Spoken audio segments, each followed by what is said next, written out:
Hello guys, welcome to Pakistani real reaction. तो कैसे हैं आप सब? उम्मीद है आप सब बढ़िया होंगे, मजे में होंगे और खुश भी होंगे। मेरा नाम है मुदस्सिर। मैं मुबशिर। तो खैर फाइनली भारत ने ऑफिशियली नेटो को हिट बैक कर दिया है। जो ओ, पिछले एक हाँ, परसों जो मतलब नेटो का बयान आया था, बिल्कुल जिसमें हमने उसने बोला था दिल्ली को हम हिट हार्ड करेंगे। बिल्कुल। फाइनली उसकी बैंड बजा के रख दिए भारत की तरफ से। क्या हुआ है? Your double standard will not work. Bharat ने बोला है कि तुम्हारे जो डबल स्टैंडर्ड है वो वो काम काम अब नहीं नहीं करेगा। आएंगे। तो भाई बिल्कुल, क्या हुआ? सारा सीन कैसे हिट बैक किया? बहुत अग्रेसिव स्टांस लिया भारत ने। वाकई में। काउंट डाउन करते हैं, रेडी वन एंड स्टार्ट।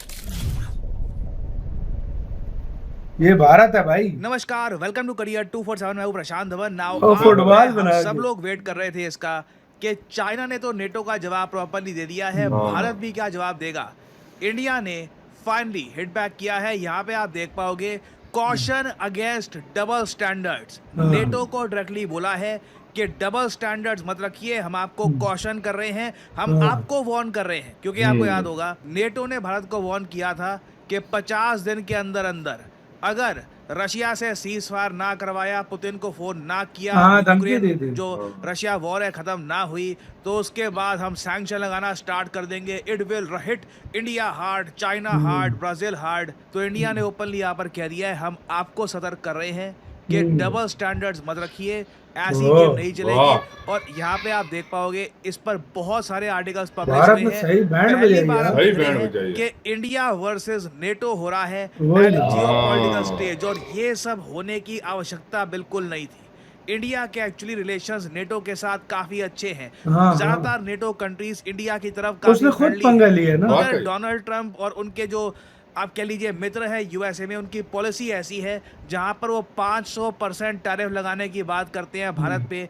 कि नेटो के जो चीफ है मार्क रट, इन्होंने भी डोनाल्ड ट्रंप की बात को पैरट करते हुए भारत को चेतावनी दे दी। इनकी इसलिए वीडियो बाप बोला सामने था आई थी। ट्रम्प को ना। इंडिया में कई लोग वो वीडियो देखकर गुस्सा हुए थे एंड सडनली अब हम देख रहे हैं इंडिया पहली बार ओपनली एक स्ट्रॉन्ग रिप्लाई दे रहा है नेटो को।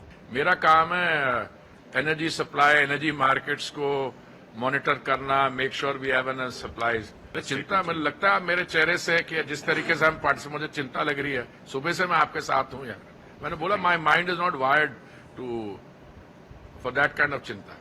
तो पहले तो देखिए तेल के इशू को लेकर इंडिया ने ओपनली कहा कि देयर इज नो वरी, किसी भी टाइप की चिंता नहीं है, कुछ भी हो जाए। रूस से ही लेंगे हम। आज के समय लेंगे। इतने सारे ऑयल सप्लायर्स हैं मार्केट में कि ऑयल नीड्स पूरी होती रहेंगी।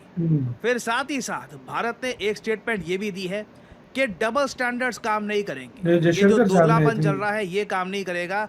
और वो दोगलापन इस इशू को लेकर है कि आप अगर 2024 की भी रिपोर्ट्स पढ़ो ना, तो यूरोप ने जितना पैसा दिया है यूक्रेन को रशिया से लड़ने के लिए, उससे ज्यादा इन लोगों ने पैसा खर्चा है रशिया से ऑयल और नेचुरल गैस परचेज करने के लिए। और सिंस यूरोप अपनी एनर्जी नीड्स का ध्यान रखता है, भारत को भी पूरा हक है कि हम लोग अपनी एनर्जी नीड्स का ध्यान सबसे ऊपर रखें। यहाँ पे आप देख पाओगे स्टेटमेंट विदेश मंत्रालय की। Reports on the subject and are closely following the developments.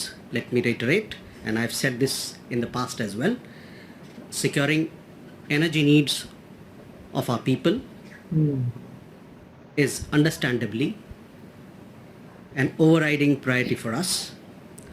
In this endeavor, we are guided by what is there on offer in the markets, as also by the prevailing global circumstances.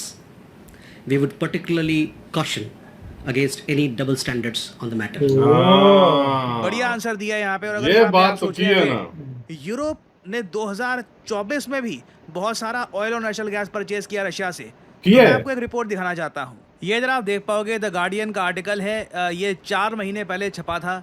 और साफ साफ इसकी headline पढ़ लीजिए, European Union spends more on Russian oil and natural gas than financial aid to Ukraine. अब आप खुद बताइए, जितना पैसा ये यूक्रेन को देते हैं लड़ने के लिए, उससे ज्यादा पकड़ा रहे हैं रशिया को। जी। तो रशिया को फाइनेंस कौन कर रहा है यहाँ पे? और ये यूरोप। रिपोर्ट्स हर जगह अवेलेबल है। आप centre for research on energy and clean air की वेबसाइट पे जाओगे, सारी रिपोर्ट यहाँ पे आपको मिल जाएंगी। इस रिपोर्ट में साफ साफ ये बात लिखी है कि यूरोपियन यूनियन के जो मेंबर स्टेट्स हैं, इन्होंने 22 बिलियन यूरो का ऑयल और नेचुरल गैस परचेज किया था in the 3rd year of war.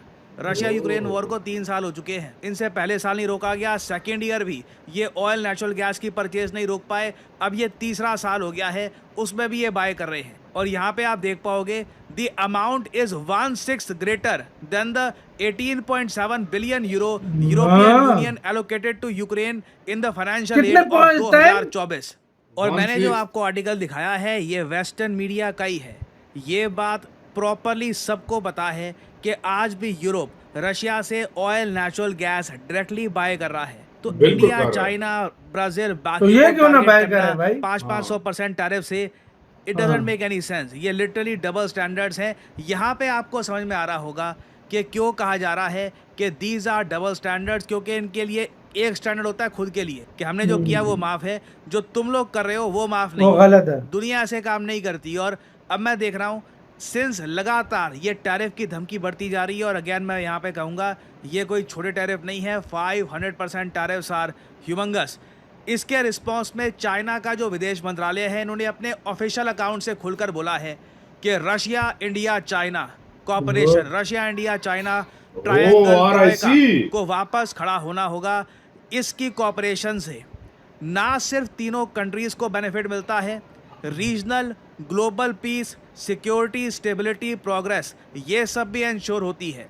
China stands ready to maintain communication with Russia and India on advancing the trilateral cooperation. अब यहाँ पे आप सोच कर देखिए, ट्रम्प की फॉरेन पॉलिसी ऐसी है कि चाइना खुलकर, ये 5 साल बाद हो रहा है, बाइडन के टेन्योर में ऑलमोस्ट आप कह लीजिए इंडिया, रशिया, चाइना का जो त्रयका था इट वाज डेड, क्योंकि गलवान हो गया था। उसके बाद से कोई बातचीत यहाँ पे हुई नहीं। अब 5 साल बाद हम रिवाइवल देख रहे हैं इस ग्रुप का। और आज के समय इंडियन मीडिया चेक कर लीजिए, हर जगह आपको रशिया, इंडिया, चाइना ट्रोइका की बात आपको मिलेगी। लगातार इस पे आर्टिकल्स पब्लिश हो रहे हैं। टाइम्स ऑफ इंडिया बिल्कुल म्यूचुअली कन्वीनियंट मैनर में इंडिया, रशिया, चाइना ट्रोइका को रिवाइव किया जा सकता है। मिनिस्ट्री ऑफ एक्सटर्नल अफेयर्स ने पॉजिटिव तरीके से जवाब दिया है कि हाँ बिल्कुल हम इंटरेस्टेड हैं RIC ट्राइलैटरल डायलॉग को रिवाइव करने में। यहाँ पे आप देख पाओगे, क्योंकि अगेन देखिए नेटो चीफ जब डायरेक्टली टारगेट कर रहे हैं इंडिया, रशिया, चाइना को, तो ये रशिया मिल को जाएंगे सिंस ये चाहते हैं कि रशिया से कोई ऑयल परचेज करे ना, India, China being the biggest buyers of Russian oil and natural gas, तो ये तीनों कंट्रीज इकट्ठे आएंगे। और मैं आपको बता दूं, अगर ये 50 दिन वाली बात पर वेस्टर्न कंट्रीज अड़े रहे कि 50 दिन के अंदर अंदर सीज फायर होगा या ऐसे होगा वगैरह, दुनिया ऐसे काम नहीं करती। ये रियलिटी से बहुत ही दूर जा रहे हैं। और मुझे डर ये है कि इस सब के बीच में ना कुछ एक ग्लोबल इकोनॉमिक प्रॉब्लम ना आ जाए। डोनाल्ड ट्रंप बहुत ज़्यादा रिस्क ले रहे हैं, इनकी foreign policy all over the place लग रही है। एक महीने ये कुछ कहते हैं, अगले महीने कुछ और कहते हैं। इस बीच अगर मान लीजिए US की फॉरेन पॉलिसी के थिंक टैंक्स और जो इनका विदेश मंत्रालय उनको लगा कि ट्रम्प के एक्सपेरिमेंट्स फेल कर रहे हैं, जो भी ये करना चाहते हैं बैकफायर कर रहा है, जो USA ने कई सालों से कोशिश करी थी इंडिया, रशिया, चाइना को आपस में दूर करने की, ये तो इकट्ठा अपना ग्रुप बना रहे हैं। आई थिंक कोई बड़ी बात नहीं है फॉरेन पॉलिसी के मामले में। और ये बन डोनाल्ड भी ट्रंप जाएगा। को या तो बोला जाए कि जो हमारी ऑलरेडी चलती हुई फॉरेन पॉलिसी थी उसको आप फॉलो करिए, या फिर अपने एक्सपेरिमेंट्स करना बंद करिए, क्योंकि आप कई दशकों का नुकसान पहुंचा रहे हैं US। यहाँ पे मैं आप लोगों से एक क्वेश्चन पूछना चाहूंगा। भारत की रणनीति साफ दिख रही है।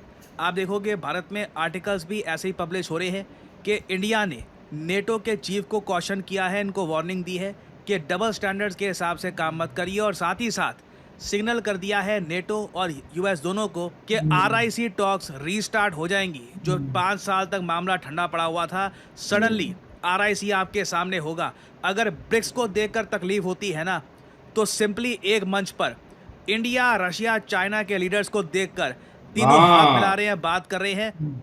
USA को सडनली फील होगा कि जो भी तरक्की करी थी फॉरेन पॉलिसी में, सारा एक यू टर्न हो रहा है यहाँ पे ऑल टुगेदर। सो हो गया तकरीबन यार। आप लोगों से पूछना चाहूंगा, do you genuinely support the idea of RIC? क्या आप यार हो मानते गया हैं तो बहुत कि बड़ा, फ्यूचर बहुत में यार, RIC अपने को concern रिवाइव इंडिया करना खत्म करे और ये इम्पोर्टेंट कर है, दे, या सच फिर आप में। मानते हैं कि नहीं, जो गेम इससे चेंजर चाइना को एक बहाना मिल जाएगा, चाइना ओपनली पाकिस्तान का सपोर्ट कर रहा है, इसी बीच हम RIC में बातचीत शुरू कर देंगे, तो इससे इंडिया का जो स्टांस है अगेंस्ट चाइना इंटरनेशनली ये वीक होता है। तो यहाँ पे मैं जानना चाहूँगा आपका ओपिनियन, RIC टॉक्स जो रिवाइव मोस्ट प्रॉब्ली होने वाली है, क्योंकि पुतिन भी इस साल इंडिया में आएंगे, क्या आप इसके समर्थन में हैं या फिर आप मानते हैं कि नहीं, किसी भी ग्रुप में जहां पर चाइना है, आज नहीं तो कल प्रॉब्लम आएगी, RIC ग्रुप को रिवाइव करना अच्छा आइडिया नहीं है? लिखिएगा अपने थॉट्स कमेंट सेक्शन में। इसी साथ यार मुझे लग रहा है रिवाइव हो जाएगा। यार मैं आपको एक मुझे बात लग रहा है बताऊं। रिवाइव हो जाएगा। नहीं, सीधी सी बात। देखो इंडिया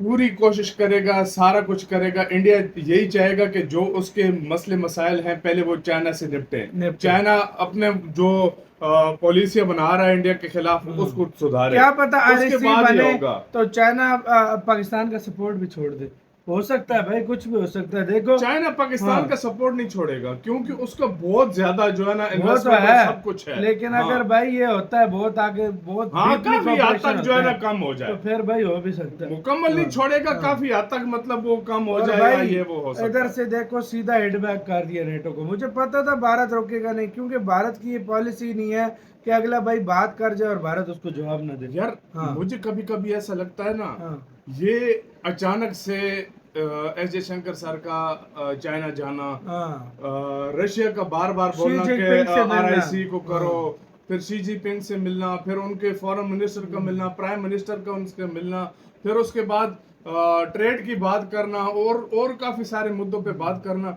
मुझे भी यही लग रहा है कि कहीं ना कहीं इंडिया को अब ये लग रहा है कि आने वाले टाइम में शायद हम पे कोई सैंक्शन लगे, तो इससे बेहतर यही है कि हम अपना जो है ना रिलेशन दूसरी कंट्रीज के साथ चाइना के बेहतर साथ, करके हम मतलब उनको एक एक और अलग काउंटर हम करे, ग्रुप जवाब बना दें लें। उनको। हम एक हाँ। अलग ग्रुप बना और लें, सीधी सी बात। कहीं ना कहीं मुझे ऐसा लग रहा है अगर डोनाल्ड ट्रंप अपनी जिद पे कायम रहे तो ये वो सैंक्शन जरूर लगाएंगे। सही बात है। मुझे लग रहा है सही बात और है। जिसका नुकसान यूरोप को सबसे ज्यादा होगा। ज़ाहिर और यार वाकई यार ऑयल वगैरह खरीद रहा है यूरोप सारा हाँ। कुछ, वो रशिया से खरीद रहा है, वो और ठीक डबल है, स्टैंडर्ड भारत वो के साथ ठीक जा है। रहा इंडिया चाइना और ये खरीदे तो फिर कहें कि इनके गलत साथ है। डबल स्टैंडर्ड हो जाता है। हाँ। तो आपका क्या राय है गाइस इस सारे मामले के ऊपर? आप क्या सोचते हैं, RIC को रिवाइव होना चाहिए या नहीं? कौन बताना, और जो भारत ने जवाब दिया कैसा लगा बताना। अपना बहुत ज्यादा ख्याल रखना। तो यार